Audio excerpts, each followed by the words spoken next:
السلام علیکم ورحمۃ اللہ وبرکاتہ۔ پاکستان میں یہ دوسری اداکارہ جو گھر میں فوت شدہ حالت میں پائی گئی۔ اس سے پہلے ایک سینئر اداکارہ تھیں عائشہ خان، وہ تو کافی عمر والی تھیں، بوڑھی تھیں، اور ان کے ساتھ کوئی ان کا بچہ نہیں رہتا تھا، وہ اکیلے رہتی تھیں۔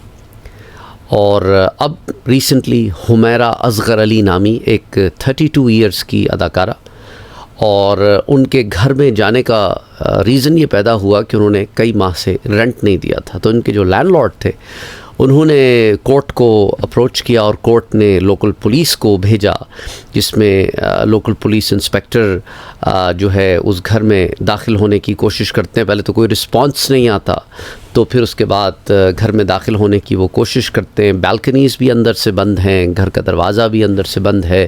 جب گھر کے اندر وہ داخل ہوتے ہیں بائی فورس تو ایک سمیل سی آنی شروع ہو جاتی ہے گھر میں، اور پھر جا کے دیکھتے ہیں تو ایک لاش پڑی ہوئی ملتی ہے جو اس اداکارہ کی ہے۔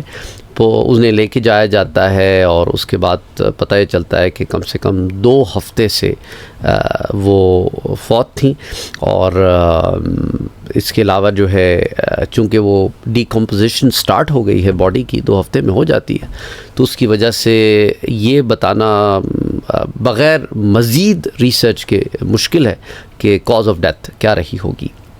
اینی وے، سوشل میڈیا پہ مختلف قسم کی ویڈیوز سرکولیشن میں ہیں۔ بعض لوگ کہہ رہے ہیں کہ last time she posted on social media was back in September of 2024، but that's long time ago. کچھ لوگ اسپیکولیٹ کر رہے ہیں کہ ان کے گھر میں کئی مہینے پرانی ایکسپائرڈ چیزیں بھی ملی ہیں، تو معلوم یہ ہوتا ہے کہ شاید وہ 8-9 مہینے سے گھر میں ایسے مردہ پڑی ہوئی تھیں۔ تو 8-9 مہینے اگر کوئی لاش کسی فلیٹ میں پڑی رہے تو اتنی غلیظ بدبو آئے گی کہ لوگ بیئر بھی نہیں کر سکیں گے۔ تو flat system it was not a house, تو it's just not possible that she was dead for like 9 months. But anyway, اللہ سبحانہ و تعالی، دیکھیں جس کی جہاں لکھی ہے کہ جیسے لکھی ہے وہ سب اللہ سبحانہ و تعالی جانتا ہے، اس کے علاوہ اور کوئی نہیں جانتا۔ اور یہ بھی یاد رکھیں کہ جو کوئی اس دنیا میں نہیں رہا اس کے بارے میں آپ کسی بھی قسم کی اسٹیٹمنٹ دینے سے گریز کریں۔ ہمیں نہیں پتہ ہمارے کیا حال ہے، ہمارا اللہ ہم سے راضی بھی ہے کہ نہیں، ہمیں نہیں پتہ۔ اور اسی لیے دیکھیں، اب لوگ کہتے ہیں کہ یہ اکیلے کیوں رہ رہی تھی، وہ جس پروفیشن میں آئیں پرابیبلی ان کے گھر والے اس پروفیشن میں آنے کے حق میں نہیں تھے، اسی وجہ سے ان کے والد صاحب جو ہیں وہ آ کے اس میں کوئی پارٹیسپیٹ نہیں کرنا چاہ رہے ان کے کسی بھی پروسیس میں after she has passed away. So probably کوئی لوکل خاتون ہیں، وہ کہہ رہی ہیں کہ I'll take care of all the burial expenditures and stuff like that.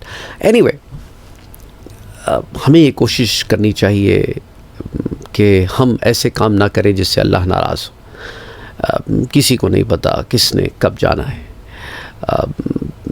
اور آپ میں سے بہت سارے لوگ جو اس چینل پر موجود ہیں کافی عرصے سے، وہ یہ جانتے ہیں، وہ جنہوں نے اپنے پیاروں کو کھویا ہے، ان میں سے بعض نے اپنے ایسے پیاروں کو کھویا ہے کہ ان ایکسپیکٹڈ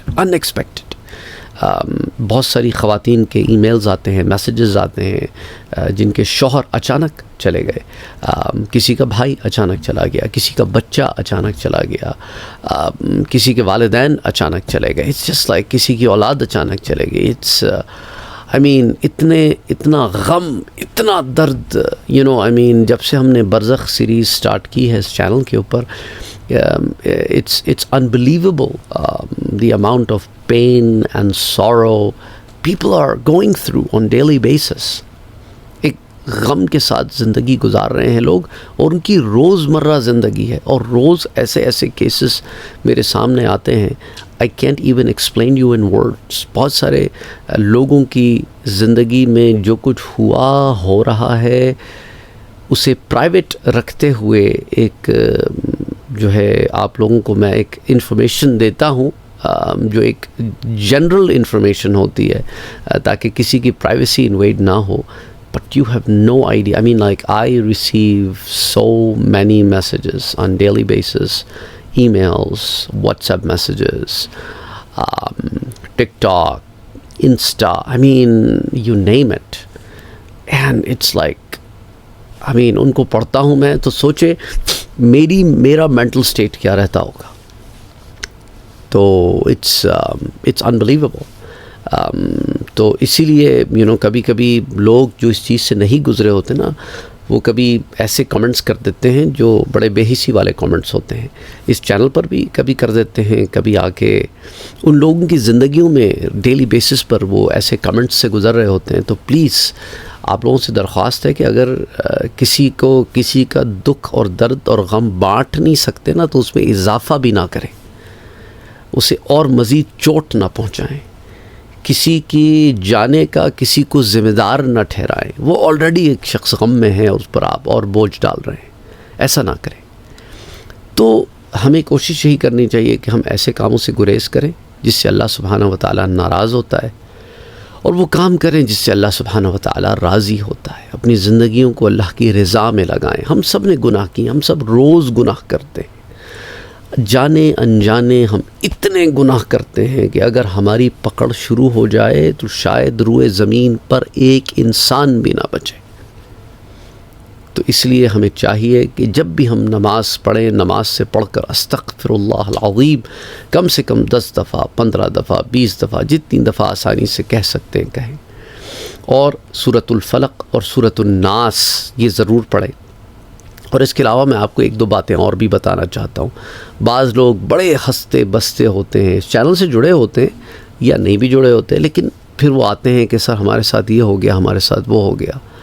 تو جب وہ اپنی لائف شیئر کرتے ہیں تو میں ان سے ایک ہی سوال پوچھتا ہوں کہ یہ جو لائف آپ اپنی مجھ سے شیئر کر رہے ہیں، اس سانحے سے قبل کی لائف، کیا آپ یہ لائف لوگوں سے بھی شیئر کرتے تھے، سوشل میڈیا پر بھی شیئر کرتے تھے؟ اور لوگ کہتے ہیں ہاں ہم کرتے تھے. تو یہی ہوتا ہے کہ بھائی لوگ جو ہے وہ حسد بھی کرتے ہیں، جلن بھی رکھتے ہیں.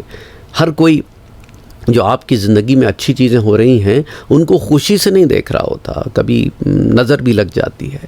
تو خدا کے لیے اپنی خوشیوں کی تشہیر نہ کیا کریں. آپ کہاں جا رہے ہیں، کس سے مل رہے ہیں، کیا کر رہے ہیں، you don't have to tell the world. ایسے لوگ بھی ہم نے سوشل میڈیا پہ دیکھے ہیں. They start a vlogging channel, ایک فیملی ولاگنگ چینل اسٹارٹ کرتی ہے، جسے ہمارے ہاں لوگ وی لاگ کہتے ہیں. It's actually vlog, it's not we log. اچھے بڑے بڑے چینلس والے بھی وی لاگ کہہ رہے ہوتے ہیں. So vlog, not we log, vlog. So vlogging جو کر رہے ہوتے ہیں اس میں ہم نے دیکھا ہے کہ خاندانوں کے شیرازے بکھر جاتے ہیں. 1 سال 2 سال میں طلاقیں ہو گئیں، جھگڑے پھڈے. آئی مین اٹس جسٹ لائک اللہ محفوظ رکھے، اللہ محفوظ رکھے، اللہ محفوظ رکھے. خدا کے لیے اپنے کانٹینٹ کو اسلام کے دائرے میں رکھیں، اپنی خوشیوں کو تشہیر نہ کریں. اللہ نظر بد سے سب کو بچائے، آمین.